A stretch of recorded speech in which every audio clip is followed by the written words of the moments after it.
So this is going to be taking a look at the different ways we have of sort of understanding what's going on in the world in terms of mechanics, that is, balls bouncing, things moving around.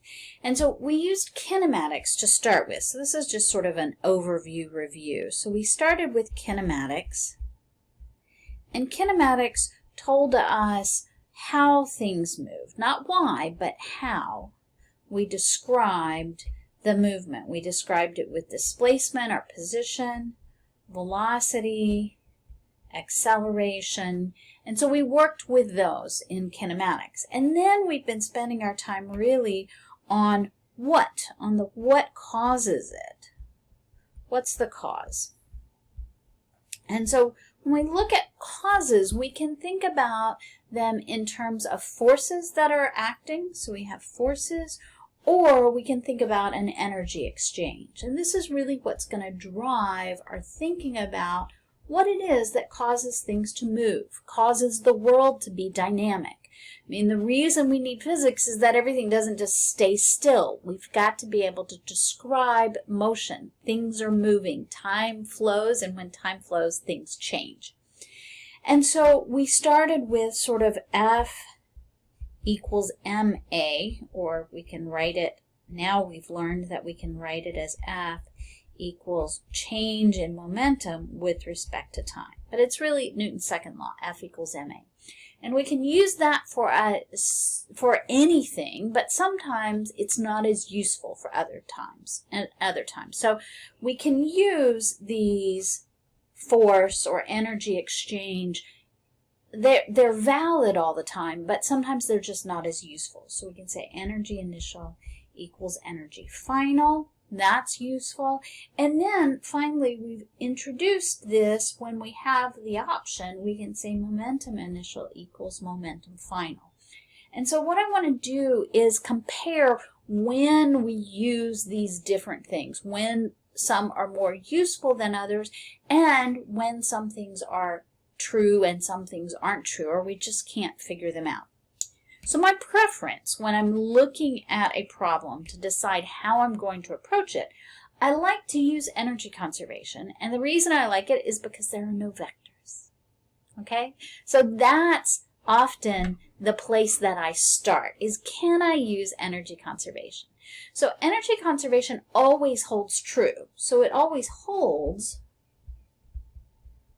but sometimes it's not useful because sometimes we can't use it if we have a loss of energy, well, I say loss, a conversion of energy into thermal forms. If we convert some of our mechanical energy into thermal, and this is unknown, and the thermal is unknown. It's not just work done by friction, right? So mechanical energy, just to remind you, the mechanical energy that we've learned about so far, and we'll add to this list, mechanical energy is kinetic and potential. And so our kinetic energy is 1/2 mv squared. It's always greater than 0. And then we have lots of forms of potential energy. We only know of 2 right now, but we'll develop more along the way.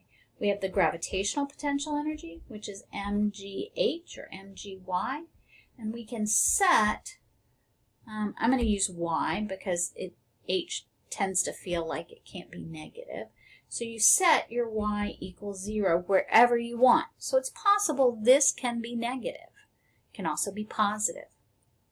And then, so that's gravitational, and then we have spring kinetic energy, which is equal to 1/2 kx squared. And then sometimes, of course, as we know, we can have the form of the work of the thermal energy is the work due to friction. So we can say our conversion to thermal energy is equal to the amount of thermal energy we get is the absolute value of the work done by friction.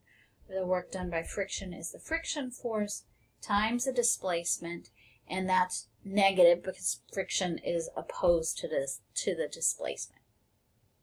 Okay, so we can always use it. Sometimes it doesn't help us because sometimes we're asked in a problem to say, what is the acceleration, or how far did something go? And sometimes we can't tell because we get a v, but we don't always get a distance out of that. It depends. Often we do with potential energy or spring energy.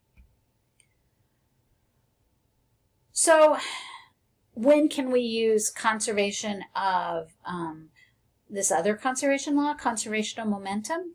This only holds if, this is only true if the sum of the forces outside the system balance out. So if we can have a system where we have one box and another box, because that's all I can draw, and they're connecting into each other in some way, if we can say this is an isolated system, that's what we mean by an isolated system, then if the energy if the external forces are all equal to 0, we can still have an energy exchange. So we tend not to use energy conservation here because oftentimes in this two objects interacting, we find that there are forces that are unknown. So sometimes the forces inside are unknown. So that means we can't use F equals ma because we don't know the forces. And sometimes we also don't know we have the thermal energy that's unknown. Thermal or other forms of energy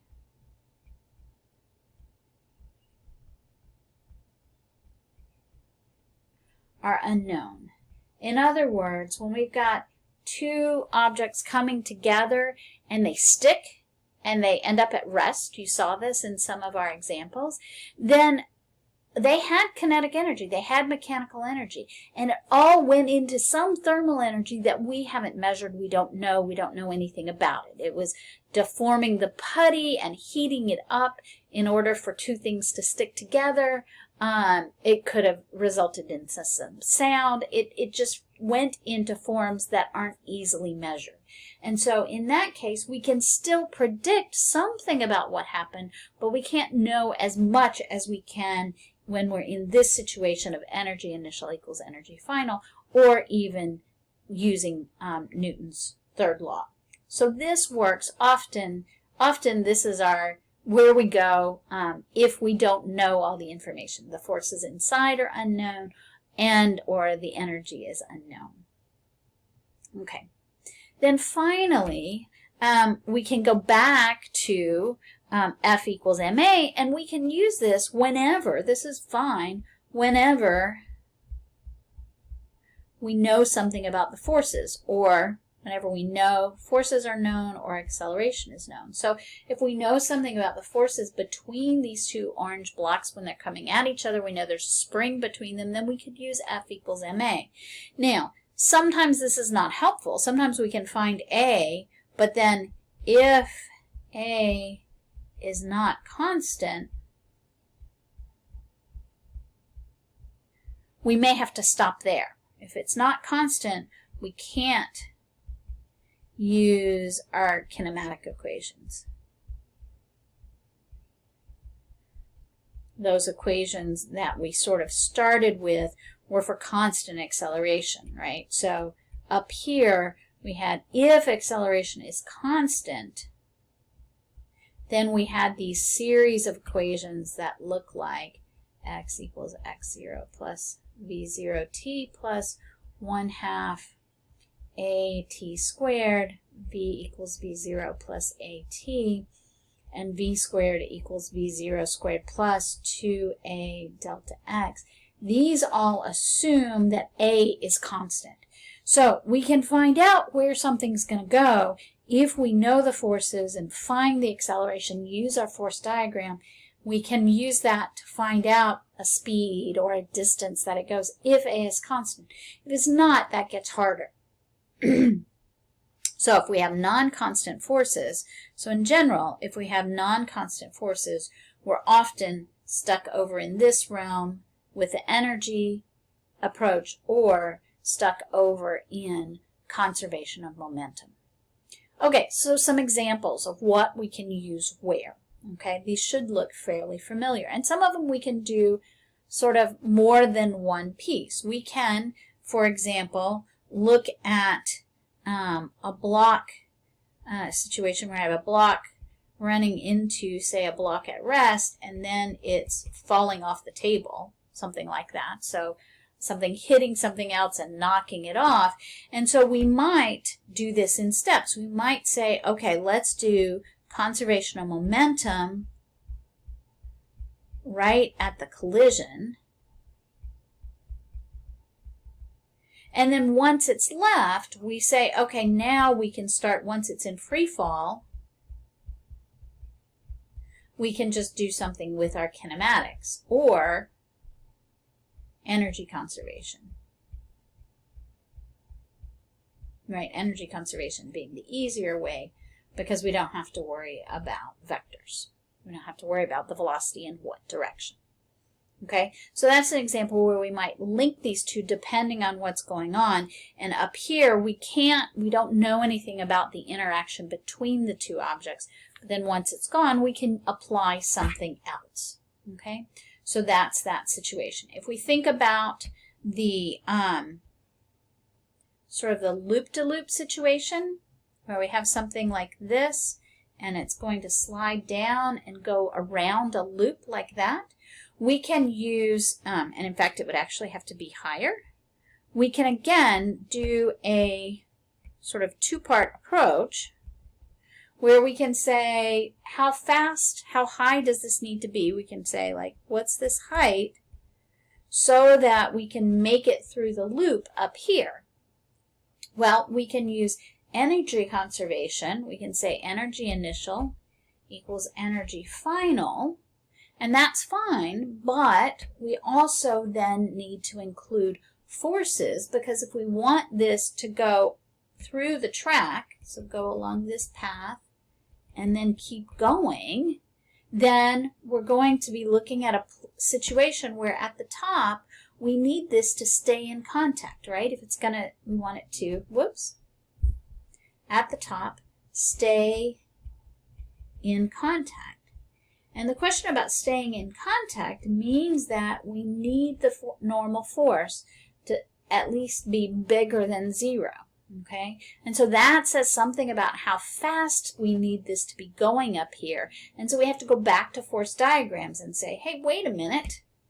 I know something at the top. My force diagram is I want force normal to point down because I want there to be a contact between this and the track. And we also have mg that's down. And those two forces, now we're doing sum of the forces equals mass times acceleration. And that acceleration is acceleration towards the center, our centripetal acceleration.